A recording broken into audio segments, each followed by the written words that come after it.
দারুহরিদ্রা ব্যবহার্য অংশ ডাটা, শিকড়ের ছাল ও ফল।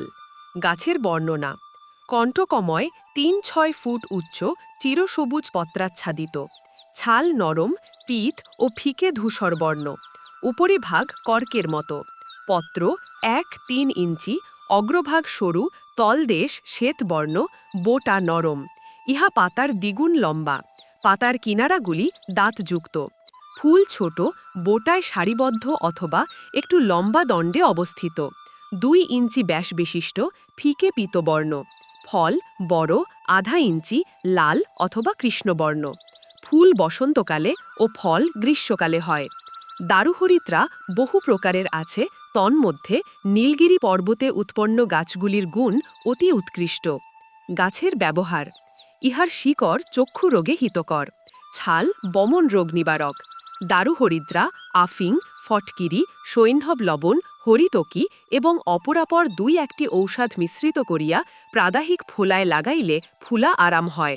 কথিত আছে ইহা প্লীহা ও সরলান্ত্রের সংকোচক। দারুহরিদ্রা জ্বর সংযুক্ত ম্যালেরিয়া এবং অম্ল রোগে হিতকর। ইহার আরক সবিরাম ও অবিরাম জ্বরে বহু পরিমাণে ব্যবহৃত হয়। ইহা কুইনাইনের তুল্য গুণবিশিষ্ট বলিয়া বন্দিত প্লীহা ও যকৃৎ রোগে বিশেষ হিতকর। ইহার শিকড় গুঁড়া করিয়া অহিফেন, সৈন্ধব লবণ ও ফটকিরির সহিত মিশ্রিত করিয়া চোখের পাতায় দিলে চক্ষু উঠা আরাম হয়। ইহার শিকড় হইতে প্রাপ্ত রাসুত নামক ঔষধ অর্ধগ্রাম মাত্রায় পালা জ্বরে ও প্লীহার বৃদ্ধিতে ৩ দিন সেবন করিলে জ্বর আরাম হয়। রক্ত অর্শে ইহার শিকড়ের গুঁড়া ৫-১৫ গ্রেন মাখমের সহিত প্রয়োগ করিলে রোগের শান্তি হয়।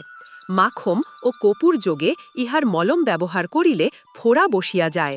দারুহরিদ্রা চর্মরোগের মহাঔষধ। উদারাময়, আর্তব ব্যাধি, কামলা ও চক্ষু রোগে হিতকর। মধুর সহিত দারুহরিদ্রা গুঁড়া সেবন করিলে কামলাবগ আরাম হয়। মধুর সহিত প্রয়োগ করিলে দুষ্টক্ষত আবাম হয়।